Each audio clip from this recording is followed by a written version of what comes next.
Oke, shalom semuanya, saudari-saudari yang ada di Manokwari.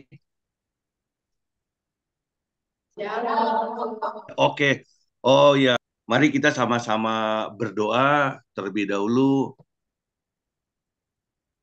Bapa, di dalam nama Tuhan Yesus Kristus, terima kasih Tuhan buat kesempatan yang Kau berikan kepada setiap kami, Tuhan Yesus, untuk kami boleh bersama-sama bersekutu, untuk kami boleh bersama-sama mendengar sedikit firman-Mu, Bapa. Kami percaya Tuhan Yesus, Engkau Allah yang mengutus setiap para malaikat-Mu Bapa untuk menjagai, untuk memegangi setiap sinyal, setiap jaringan Tuhan, sehingga tidak ada yang terputus. Dan biarlah Engkau Allah Roh Kudus yang menembusi Tuhan setiap hati kami Tuhan. Engkau Allah yang akan merobek setiap selubung yang dunia pasang Tuhan kepada kami semua, sehingga Tuhan Allah Roh Kudus dapat bekerja, Allah Roh Kudus dapat memberitakan firman sampai menembus ke kedalaman hati setiap anak-anak-Mu ini. Terima kasih Tuhan. Kami percaya Tuhan, kami serahkan cara ibadah ini dari awal, pertengahan hingga akhirnya hanya ke dalam tangan-Mu, hanya di dalam nama satu nama, yaitu Yesus Kristus, Juru Selamat dan Penebus kami yang hidup. Terima kasih Tuhan. Mari kita yang percaya sama-sama katakan, amin. Uh, Mari kita angkat satu pujian, eh, ibu-ibu sekali ya. Ini maaf, ini penjara wanita berarti ya? Ya, oh, ya. Oke, berarti isinya semua ibu-ibu ya. Oke, baik ibu-ibu. Mari kita angkat satu lagu. Ku telah mati dan tinggalkan cara hidupku yang lama, semuanya sia-sia dan tak berarti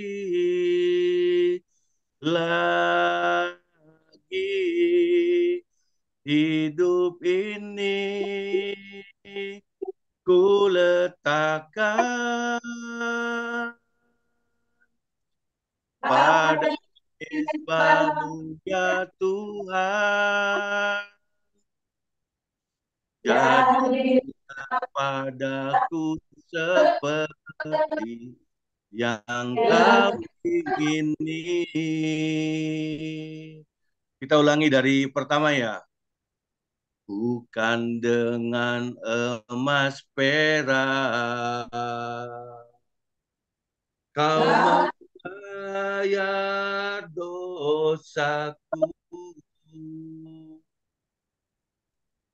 dengan cara yang mahal. Gak saya dan gelar Bukan dengan perak tebus hidupku oleh kegenap kasih pengorbananmu, ku telah mati dan tinggalkan cara hidupku yang lama, semuanya sia-sia dan tak berarti lagi hidup ini. Ku letakkan pada mezbamu ya Tuhan, jadilah padaku seperti yang kau ingini. Ku telah mati dan tinggalkan cara hidupku yang lama. Semuanya sia-sia dan tak berarti lagi. Hidup ini ku letakkan pada mezbamu ya Tuhan. Jadilah padaku seperti yang kau ingini. Jadilah padaku seperti yang kau ingini.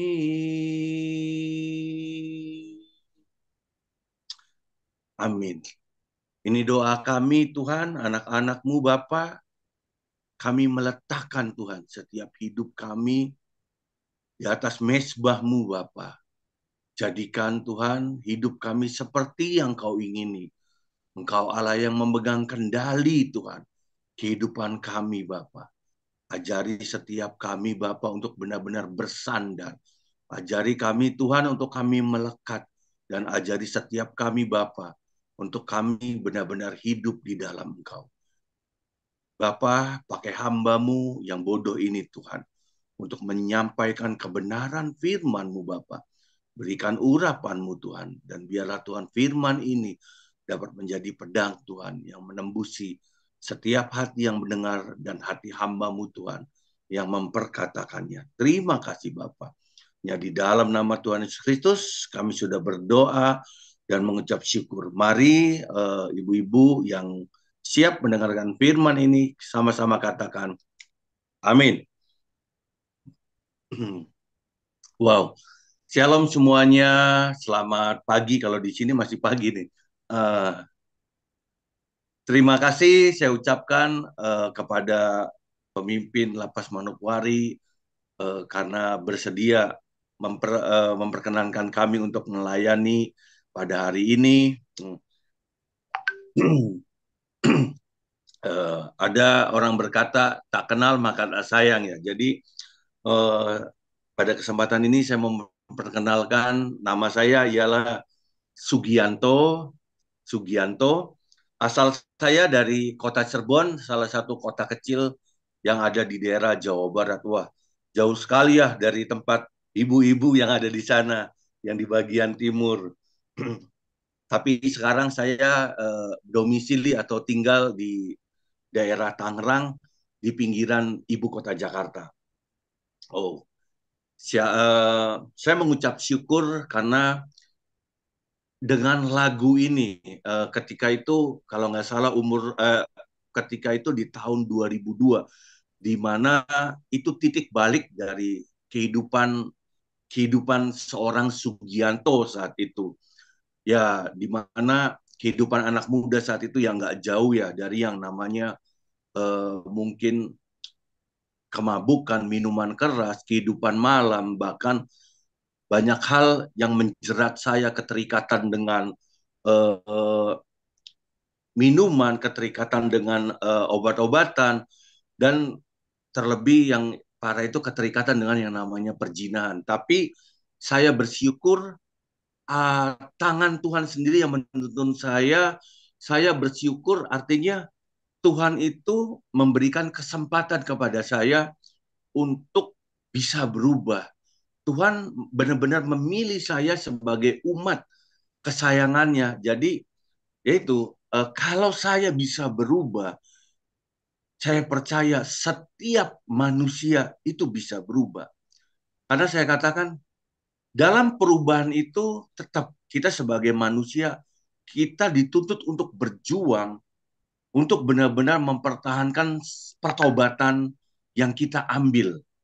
Ya kan, pertobatan itu sebuah keputusan yang kita buat dengan Tuhan. Nah, selama darah masih ada di kandung badan, artinya apa? Artinya setiap manusia itu tidak ada yang kebal di dalam dosa. Tidak ada yang kebal. Ketika kita mulai terlena, ketika kita mulai menikmati kehidupan atau manusia yang lama kita, maka di situ jerat dosa akan kembali mengikat kita. Nah, jadi eh, saya mengajak ibu-ibu sekalian, ayo hari ini kita sama-sama untuk mengambil kembali komitmen. Tuhan, saya mau bertobat. Tuhan, saya mau berbalik dari jalan-jalan saya. Dan Tuhan, saya mau menyerahkan hidup saya sebagai alat kebenaran. Nah, jadi tema khotbah saya hari ini, hidup menjadi alat kebenarannya. Nya di sini dikatakan Tuhan. Jadi hidup menjadi alat kebenaran yang dipakai oleh Tuhan. Ada amin? Mari kita baca sama-sama di Roma 6 ayat 13. Buka Alkitab ibu-ibu. Roma 6 ayat 13.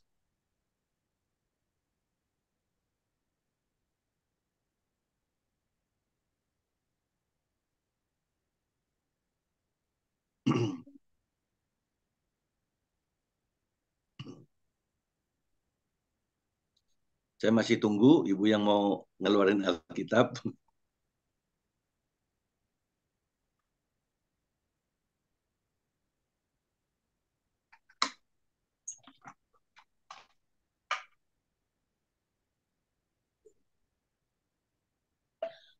Roma 6 ayat 13. Mari kita sama-sama baca dengan suara yang keras. 1, 2, 3.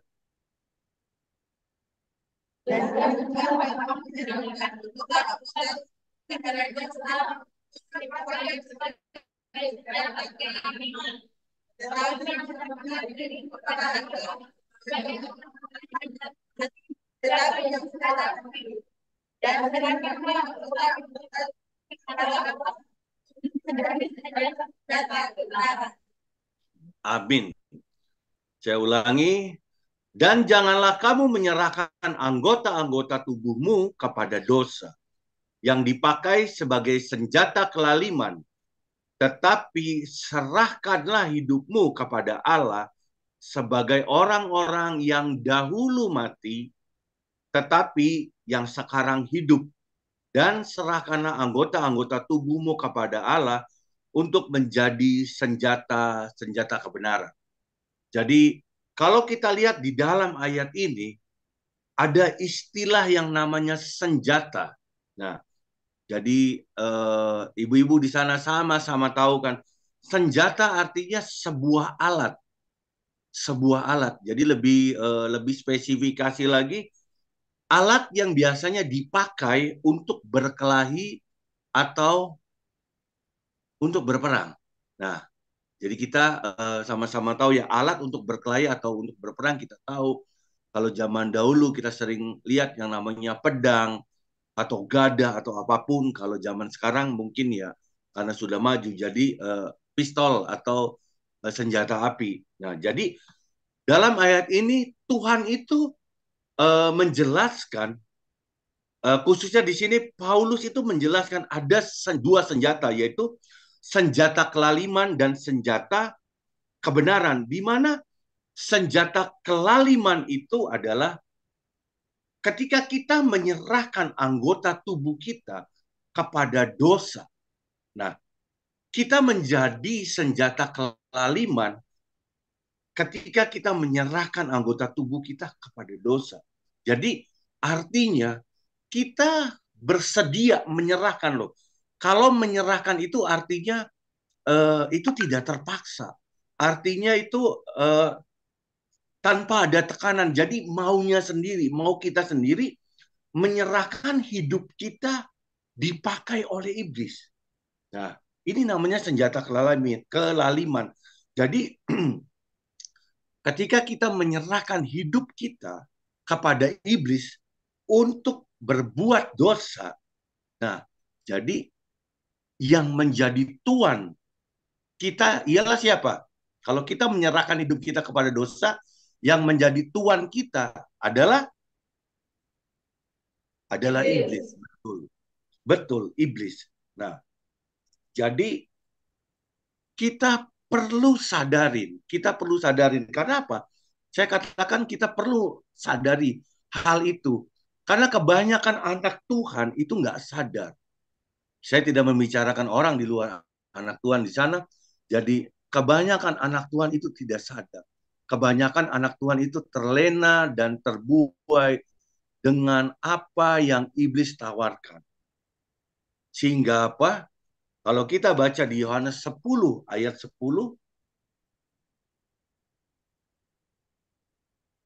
Yohanes 10 ayat 10,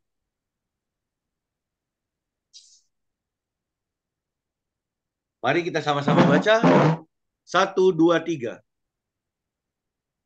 Mencuri datang hanya untuk mencuri dan membunuh dan membinasakan. Aku datang supaya mereka mempunyai hidup dan mempunyai dalam segala kehidupan. Nah, ketika kita menyerahkan hidup kita sama yang namanya iblis, saya perkatakan iblis itu pamrih. Mungkin iblis bisa memberikan solusi dalam kehidupan kita. Mungkin dia bisa memberikan yang namanya uang. Mungkin kalau kita kenal dengan okultisme atau perdukunan, iblis bisa memberikan kesembuhan, iblis bisa memberikan kekayaan, iblis bisa memberikan ketenaran atau nama besar. Tapi ingat ibu-ibu, ikut iblis itu pasti ada yang akan dia ambil, pasti akan ada yang dia curi dari kehidupan kita. Karena apa?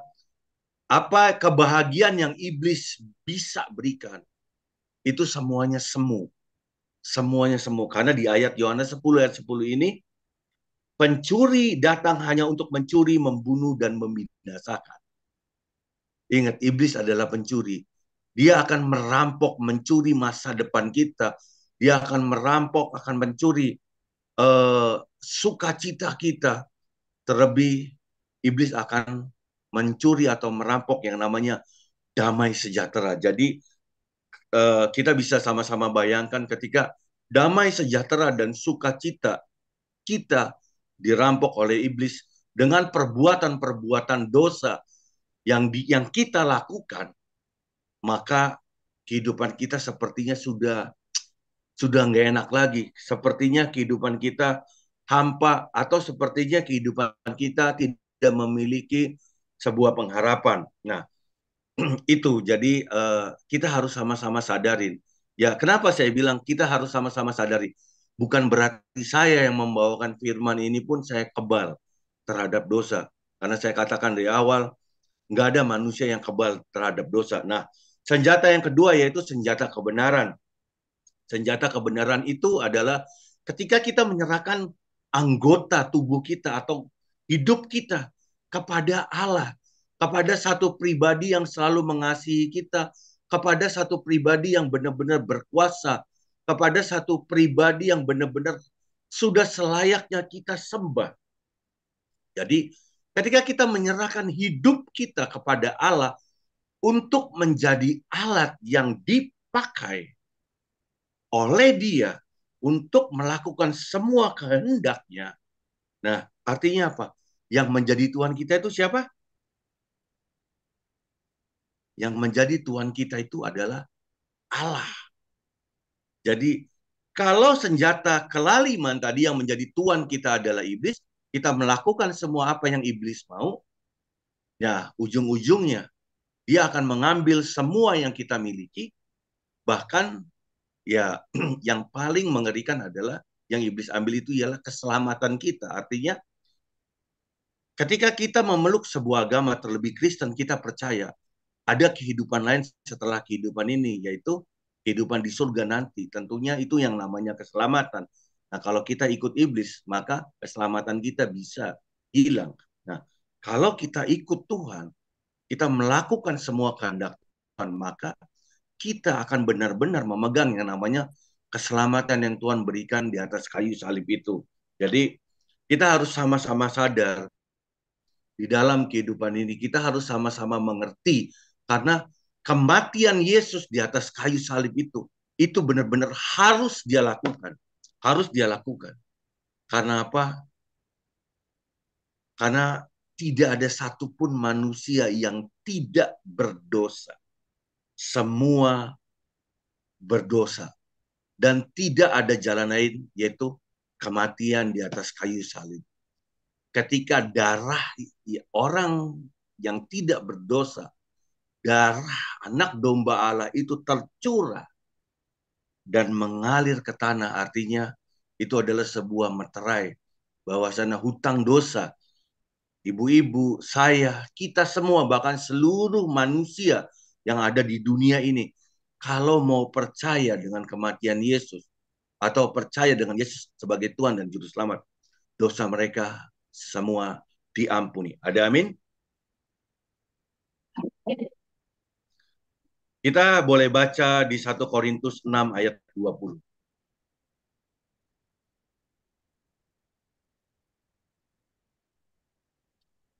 1 Korintus 6 ayat 20. Mari kita sama-sama baca. 1, 2, 3. Sebab kamu telah dibeli dan makanya terlalu kaya. Karena ini dia adalah apa? Ya. Sebab kamu telah dibeli dengan harga yang telah lunas, dibayar. Karena itu muliakan Allah dengan tubuhmu. Nah, saya mau tanya kepada ibu-ibu nih. Kalau kita sudah dibeli sama Tuhan, artinya hidup kita menjadi milik siapa?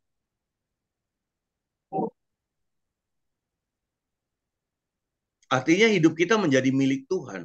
Nah, kalau kita menjadi milik Tuhan, yang pegang kendali hidup kita itu siapa? Ya, Tuhan. Nah, coba kita tanya ke diri kita, apakah kehidupan kita masih, apakah kehidupan kita benar-benar dikendalikan oleh Tuhan, ataukah kehidupan kita hanya dikendalikan oleh kita, yang tentunya manusia yang memiliki banyak keinginan dan nafsu. Ya, kita sama-sama jawab di dalam hati kita. Artinya, kita bisa renungkan ayat ini. Jadi, ingat ibu-ibu, ingat saudara sekalian semua, tubuh kita atau kehidupan kita ini milik Kristus. Karena dia telah membayar dengan lunas. Dengan lunas. Nah, jadi kalau kita mau dipakai menjadi alat kebenaran Tuhan atau dipakai untuk menjadi sebuah senjata yang Tuhan pakai, itu yang pertama itu ya yang harus kita lakukan ialah apa? Kita menyerahkan diri kita kepada Tuhan. Jadi kalau kita tidak menyerahkan diri kita kepada Tuhan, ya nggak bisa. Nggak bisa. Seringkali kita sudah berkata, Tuhan saya serahkan hidup kita kepada Tuhan. Tapi tiap kali ada masalah juga. Masalah keuangan, masalah sakit penyakit. Kita semua balik mau ngambil kendali itu. Kita berpikir yang harusnya kita lakukan itu kita berdoa dulu, baru kita berusaha atau bekerja. Tentunya dengan bekerja atau usaha yang ini ya, yang menyenangkan hati Tuhan atau halal. Nah itu. Tapi tiap kali ketika kita dijepit, ketika kita ada di dalam masalah kehidupan kita, nah seringkali kita selalu salah jalan. Sama ibu-ibu, bukan ibu-ibu yang ada di sana aja, bukan. Tapi saya percaya, setiap manusia memiliki natur dosa. Setiap manusia itu memiliki kecenderungan dosa. Nah, jadi pada hari ini saya mau sama-sama belajar. Kita mau sama-sama belajar. Nah, bagaimana caranya untuk dapat menjadi senjata kebenaran? Mari kita sama-sama katakan senjata kebenaran. Oke. Jadi bagaimana caranya untuk kita dapat menjadi senjata kebenaran? Senjata kebenaran itu di atas tadi saya sudah jelaskan. sebuah alat yang dipakai oleh Tuhan untuk melakukan pekerjaan-pekerjaan Tuhan atau kehendak-kehendak Tuhan. Nah, yang pertama, caranya itu, yang pertama, rubah cara pandang. Rubah cara pandang. Rubah cara pandang. Nah, seringkali anak-anak Tuhan itu anak-anak Tuhan itu memiliki cara pandang yang salah. Oh, ikut Tuhan itu pasti enak. Hidupnya pokoknya selalu mewah. Kita nggak pernah sakit penyakit. Kita nggak akan kena sakit penyakit. Kita nggak akan kena masalah. Tapi dalam kehidupan kita, kita mau kehidupan kita dicukupkan secara materi, tapi anak-anak Tuhan nggak mau bekerja. Anak-anak Tuhan malas-malesan.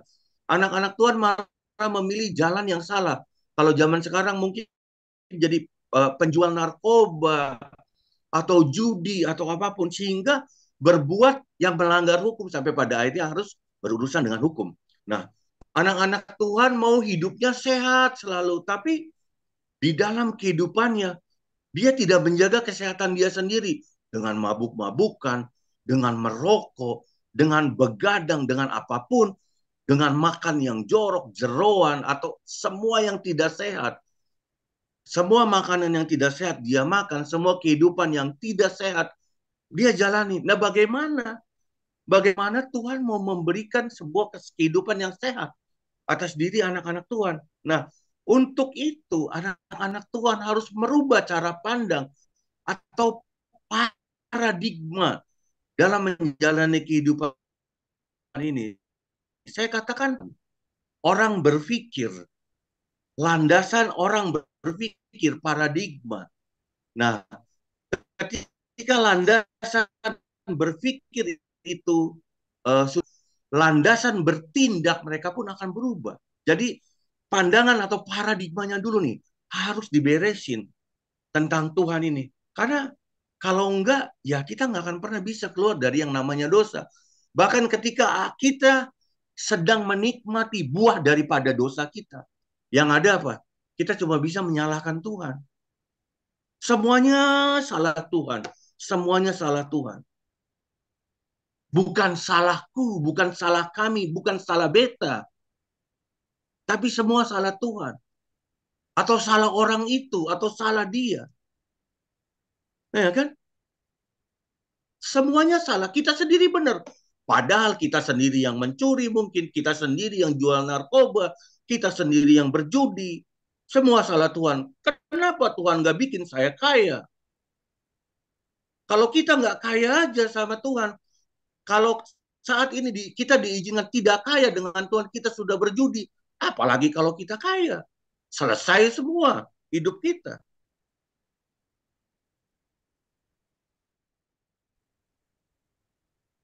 Setuju? Jadi balik ke diri kita. Balik ke diri kita. Balik ke diri kita. Kita jangan cuma bisa menyalahkan Tuhan. Ada amin? Balik tanya kita. Terlalu banyak kita menuntut Tuhan. Ya kan? Terlalu banyak kita menuntut Tuhan. Tapi kalau kita tanya diri kita, seberapa banyak yang kita sudah buat untuk Tuhan? Mungkin sedikit. Mungkin sedikit. Saya umur 48 tahun, ibu-ibu, mungkin saya katakan hampir separuh dari kehidupan saya ini, ya saya jadi pendosa. Hampir. Atau bahkan lebih kali, kalau saya mau hitung. Jadi, ya itulah manusia. Manusia. Manusia selalu memiliki kecenderungan berbuat dosa. Tapi yang lebih parahnya, manusia selalu tidak mau disalahkan. Manusia selalu mau menyalahkan orang lain, bahkan yang saya katakan, manusia selalu mau menyalahkan Tuhan. Nah, jadi untuk merubah cara pandang kita, yang pertama itu, yang pertama kita sama-sama baca di Roma ayat 16. Roma 6 ayat 11. Roma 6 ayat 11.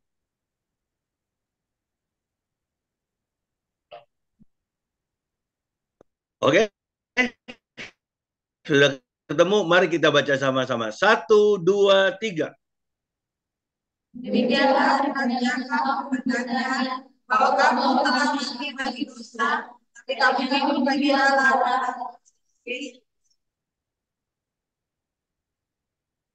Nah, di sini dikatakan demikianlah hendaknya kamu memandangnya bahwa kamu telah mati dari dosa, tetapi kamu hidup bagi Allah dalam Kristus.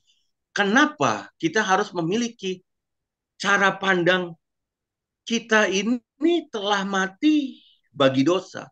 Coba bayangkan, tanpa ada yang namanya Jumat Agung, Jumat Agung, kematian Yesus yang nanti sebentar lagi kita sama-sama akan rayakan. Kita itu mati, semuanya mati bagi dosa. Karena tidak ada satupun manusia yang tidak berdosa.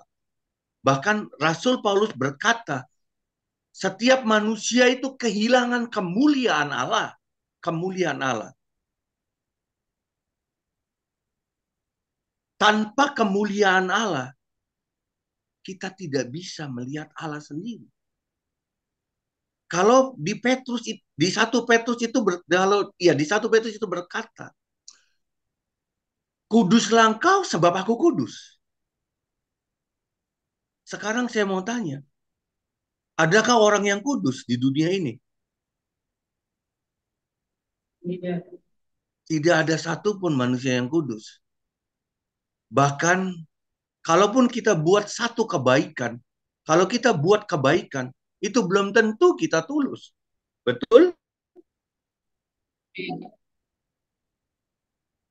Bisa jadi kita memiliki modus atau rencana di balik kita berbuat baik. Jadi kita harus berpikir, kita ini sebenarnya telah mati bagi dosa. Jadi kehidupan dulu kita tuh sia-sia. Nah, kita harus rubah cara pandang kita. Kita sebagai satu pribadi yang telah ditebus oleh Tuhan. Kita harus meninggalkan manusia yang lama kita.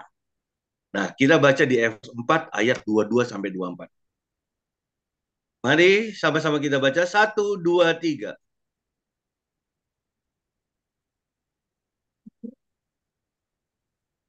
Efesus 4 ayat 22 sampai 24.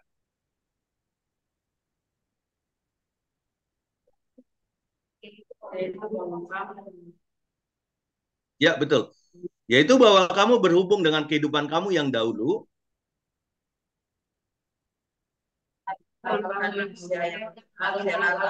Yang kebinasaan oleh nasibnya yang menyesatkan.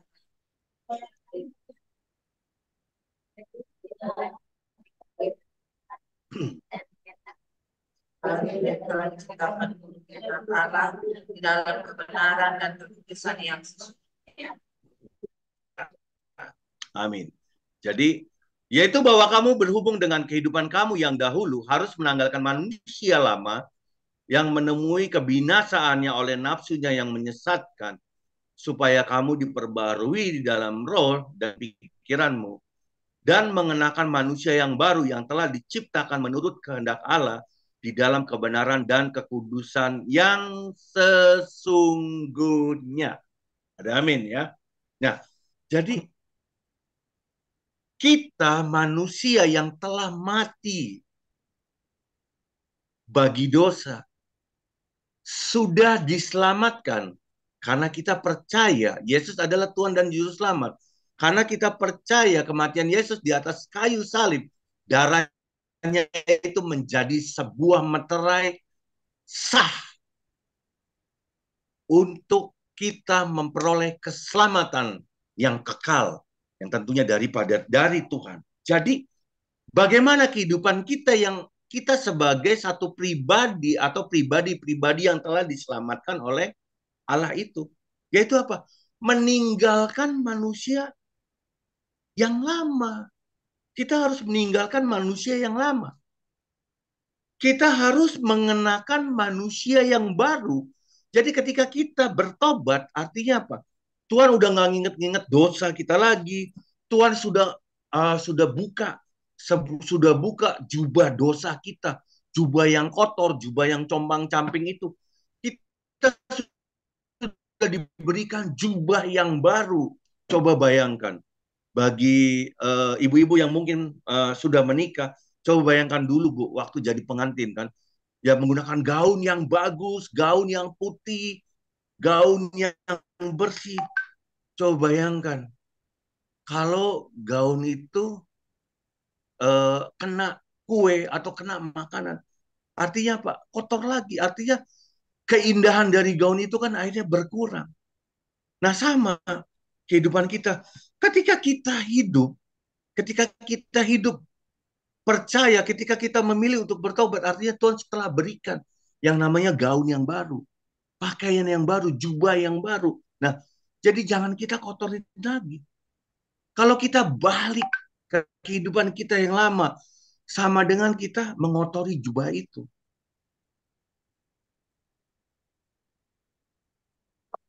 Yang nantinya kita nggak akan layak untuk menjadi mempelai Kristus. Karena pada dasarnya orang-orang percaya adalah mempelai-mempelai Kristus. Jadi sama ibu-ibu, bukan hanya ibu-ibu yang harus jaga gaun. Tapi kami yang ada di luar pun di sini harus menjaga. Sampai kapan? Ya sampai Tuhan panggil kita kedua kali. Sampai kita semua menghadap Tuhan. Harus kita jaga. Nah, apa sih dosa-dosa? Apa sih hal-hal yang buat kotor gaun kita? Kita sama-sama baca di Galatia 5 ayat 19 sampai 21.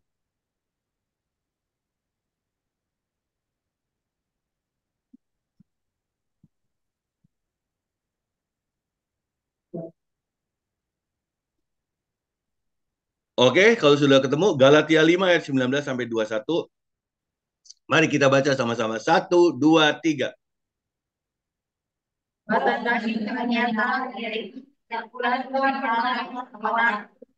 Penyembahan berharap, sihir, kesetujuan, perselisihan, iri hati, amarah, kepentingan diri sendiri, pencederaan, roh pepecahan, kedengkian, kebangkuan, pesta pora, dan sebagainya. Terhadap semuanya itu keperingatkan kamu, seperti yang telah kuatakan, bahwa manusia dan hal demikian, ia akan mendapat bagian. Amin. Jadi itu ibu-ibu. Apa sih perbuatan dosa? Apa sih yang mengotori gaun kita itu? Yaitu perbuatan daging kita. Yang sama-sama tadi kita udah baca. Nah jadi ayo mari. Kita adalah ciptaan yang baru. Kita adalah orang-orang yang telah diselamatkan. Kita telah diberikan oleh Tuhan, dipakaikan oleh Tuhan. Jubah atau gaun yang baru. Jadi kita jangan kotori. Ada amin? Ya. Nah, rubah cara pandang kita yaitu dengan landasan firman Tuhan. Ya kan? Kita harus rubah landasan atau cara pandang atau paradigma kita dengan firman Tuhan. Mari kita sama-sama baca di Yohanes 1 ayat 1 sampai 5.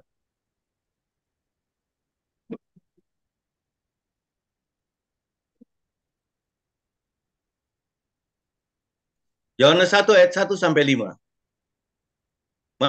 Mari kita baca 1, 2, 3.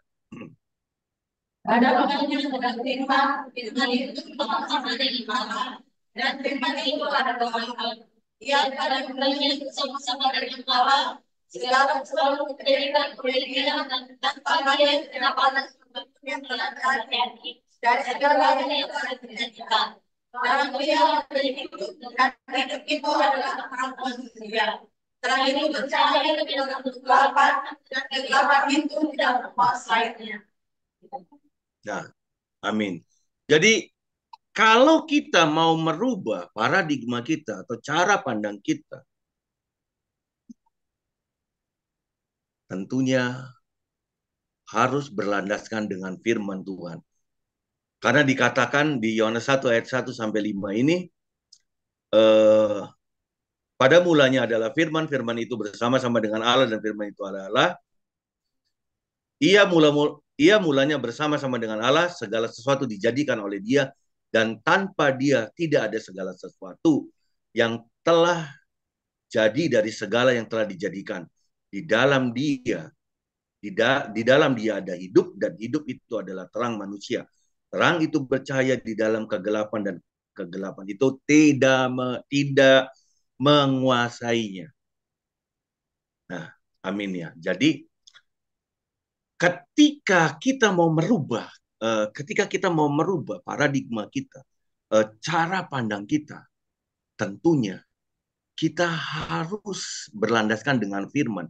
Berlandaskan dengan firman artinya kita harus menyukai firman. Kita belajarnya dari firman. Karena apa? Karena firman itu Allah sendiri. Jadi kalau kita mau merubah paradigma kita, secara mutlak kita harus suka baca firman. Karena orang yang suka baca firman, itu artinya dia sama dengan di dalam Tuhan.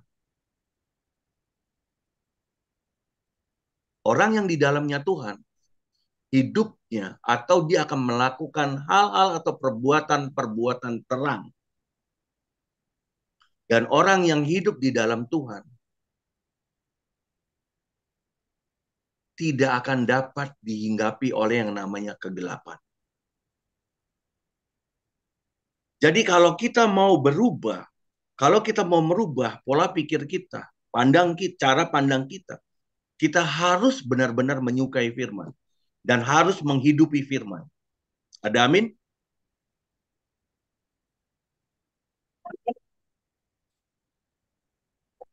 Nah, cara yang kedua untuk dapat menjadi senjata kebenaran. Jadi ingat ya ibu-ibu, cara yang pertama rubah cara pandang atau paradigma kita, rubah. Kita manusia yang lama, manusia yang berdosa sudah diselamatkan, sudah diberikan jubah baru, jangan kotori dengan dosa-dosa kita, keinginan daging kita. Tapi landasi hidup kita, cara pandang kita itu dengan firman. Dengan kita membaca firman, artinya kita ada di dalam Tuhan, Tuhan ada di dalam kita, dan kalau Tuhan ada di dalam kita, kegelapan itu tidak bisa menyentuh kita. Nah, cara yang kedua, kita harus menyelaraskan yang namanya kehendak dan keinginan kita dengan Tuhan. Cara yang kedua, kita harus menyelaraskan. Menyelaraskan, selaras itu harus menyamakan satu frekuensi dengan Tuhan. Karena apa? Ketika kita dapat menyelaraskan atau berusaha terus menyelaraskan dengan Tuhan, itu artinya kita melekat dengan Tuhan. Selalu kita melekat dengan Tuhan, tidak berjarak dengan Tuhan. Tidak ada sekat dengan Tuhan. Tidak berjarak dengan Tuhan. Kita sama-sama baca di Filipi 2 ayat 5 sampai 8.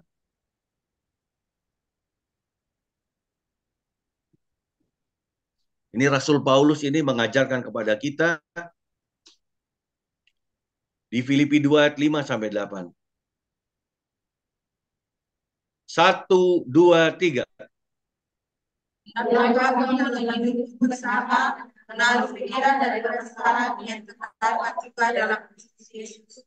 Yang walaupun dalam berbahagia tidak dikatakan kesejahteraan dengan apa itu sebagai milik yang harus dipertahankan, melainkan tetap mengucapkan dirinya sendiri dan mengambil tugas seorang hamba dan menjadi sama dengan manusia dan dalam keadaan sebagai manusia dia telah merendahkan dirinya dan sampai mati, bahkan sampai mati di kayu salib. Amin. Jadi itu ibu-ibu, keinginan Tuhan yang terbesar selalu mau menyatu dengan kita ciptaannya, yaitu manusia. Kenapa? Tuhan di Alkitab kita nggak pernah baca. Tuhan itu minta kita Tuhan itu mau menselaraskan atau minta tumbuhan atau gajah itu atau hewan itu coba selaraskan hidupmu dengan Tuhan, dengan aku. Kan enggak. Yang Tuhan mau tuh kita manusia. Kenapa? Tuhan memiliki sebuah keinginan yang sangat besar menyatu dengan manusia. Karena apa? Karena hanya manusia yang diciptakan oleh Tuhan menurut rupa dan gambar dari Dia. Ada amin? Amin. Kan di Alkitab nggak ditulis gajah itu serupa dan segambar dengan Tuhan. Enggak kan? Badak atau burung atau apapun atau pohon. Enggak kan? Kita manusia. Karena Dia begitu mengasihi kita. Kalau kita baca di ayat tadi, pribadi Yesus mengosongkan dirinya, mengambil rupa hamba, dan menjadi sama dengan manusia. Coba bayangkan. Dia Tuhan, dia Tuhan. Dia mau meninggalkan ketuhanannya. Dia mau turun sebagai manusia sepenuhnya. Kalau pribadi Yesus atau seorang Yesus tidak meninggalkan ketuhanannya, maka ketika dia dicambuk, tidak sakit. Ketika dia ditusuk, tidak sakit. Betul kan? Karena dia Tuhan. Tapi dia mau mengosongkan dirinya. Dia mau turun ke dunia. Untuk siapa? Untuk kita yang dikasihi. Untuk kita yang dikasihi. Jadi, ibu-ibu sekalian, Tuhan kita itu benar-benar sungguh luar biasa. Sungguh luar biasa. Dia benar-benar Tuhan yang gak egois. Tuhan yang benar-benar mengasihi kita. Tapi sayangnya, kita sebagai makhluk ciptaan yang sangat dikasihi, seringkali kita menyakiti hatinya. Karena kita senang berbuat yang namanya dosa. Ketika manusia pertama jatuh ke dalam dosa, Adam dan Hawa itu kan, dulu kalau kita baca di Kejadian, Tuhan itu sering mengunjungi Adam dan Hawa ketika senja, ketika sore hari. Artinya apa? Adam dan Hawa itu benar-benar berhadapan muka dengan Tuhan. Sama dengan kita bergaul dengan Tuhan. Tapi ketika dia memutuskan untuk mempercayai ular atau si iblis, maka iblis berhasil menyuntikkan DNA dosa kepada manusia. Sampai setiap manusia yang terlahir dari wanita, dari rahim wanita itu, memiliki kecenderungan berbuat dosa. Bukankah setiap kita adalah lahir dari rahim seorang wanita? Ada yang dari batu, ada yang dari gajah, kan? Enggak kan? Kita semua dari wanita. Nah, kita memiliki kecenderungan berbuat dosa. Nah, untuk itu kita benar-benar dalam setiap hari, kita harus belajar menyelaraskan keinginan kita atau kehendak kita. Atau dengan kata lain, ketika kita melakukan ini, apakah Tuhan senang? Ketika kita melakukan hal itu, apakah ini benar-benar selaras dengan hati kita, hati Tuhan? Atau sebenarnya ini kita sedang memuaskan hanya kedagingan kita, atau kita sedang proses menyakiti hati Tuhan?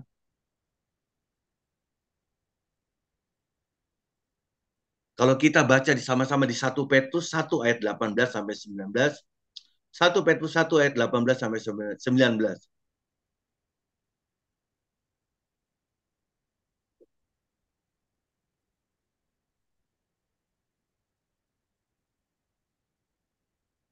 Satu, dua, tiga. Sebab kamu tahu bahwa kamu telah ditebus dari cara hidupmu yang sia-sia, yang kamu warisi dari nenek moyangmu itu bukan dengan barang yang fana, bukan pula dengan perak atau emas, melainkan dengan darah yang mahal, yaitu darah Kristus yang sama seperti darah anak domba yang tak bernoda dan tak. Jadi di dalam ayat ini dikatakan ada, kamu mewarisi dari nenek moyangmu. Mewarisi apa? Cara hidup. Artinya apa? Ketika Adam dan Hawa jatuh ke dalam dosa, dosa itu terus turun menjadi sebuah kutuk yang mengikat manusia. Makanya saya katakan setiap manusia memiliki kecenderungan di dalam dosa. Tapi kita sebagai satu pribadi yang telah ditebus oleh Yesus Darah Yesus telah menyucikan kembali.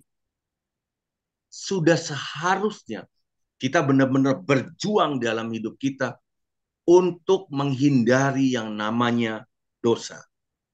Jadi Ibu, saya bagikan hari ini, sama-sama kita belajar bagaimana caranya untuk menjadi senjata kebenaran atau sebuah alat yang dipakai Tuhan. Yaitu yang pertama, rubah cara pandang kita atau paradigma kita.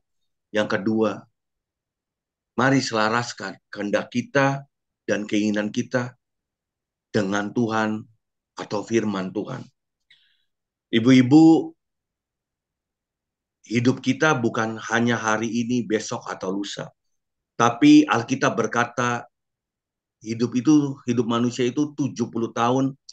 Kalau bisa 10 tambah 10 tahun lagi 80 tahun, dan kalau sisanya itu sisanya itu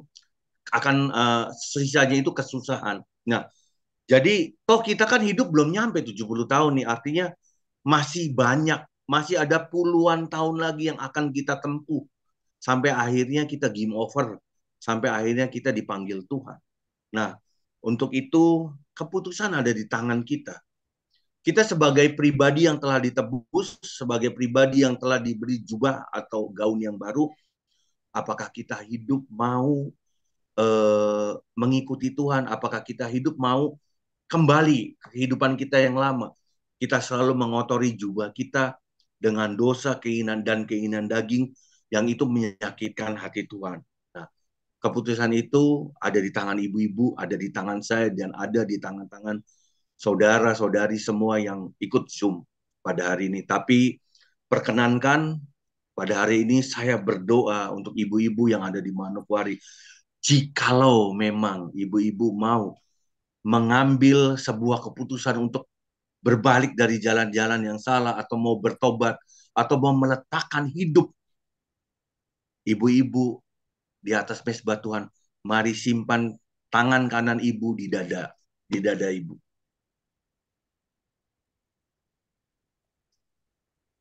Perkenankan saya berdoa. Bapa, di dalam nama Tuhan Yesus Kristus, terima kasih Tuhan buat firman-Mu Tuhan yang telah kembali menegur setiap kami, buat firman-Mu yang kembali mengingatkan kami Tuhan. Kami adalah ciptaan yang baru, kami adalah orang-orang yang telah diselamatkan, kami adalah orang-orang yang telah dipilih oleh Tuhan untuk masuk ke dalam kehidupan bersama-sama dengan Tuhan seperti di Taman Eden, yaitu surga yang Tuhan telah janjikan dalam kehidupan setiap kami orang-orang percaya. Untuk itu Tuhan, hari ini kami kembali Tuhan menghadap Engkau. Kami kembali Tuhan mau mengakui setiap kesalahan, setiap dosa kami mau bertobat Tuhan. Ampuni setiap dosa dan kesalahan kami, dan jangan pernah ingat-ingat lagi. Mali Allah Roh Kudus, Allah Roh Kudus. Allah Roh Kudus, isi hati kami. Masuklah ke dalam hidup kami. Engkau Allah yang memegang kendali setiap kehidupan kami. Jangan pernah bosan dengan kami, Tuhan. Jangan pernah tinggalkan kami. Gandeng tangan kami, Tuhan. Tuntun setiap langkah-langkah kami kepada jalan-jalan kebenaran-Mu, Bapa.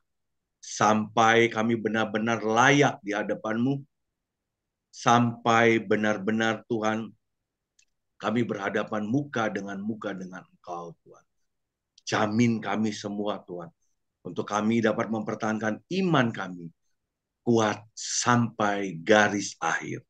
Di dalam nama Tuhan Yesus Kristus. Bapa, di dalam nama Tuhan Yesus Kristus, Tuhan, Engkau lihat tangan-tangan yang telah ditaruh di dada, Tuhan. Tuhan, Engkau Allah yang sanggup menyelidiki kedalaman hati anak-anak-Mu yang ada di Manokwari itu, Bapa. Apakah ada sebuah ketulusan? Apakah ada pertobatan?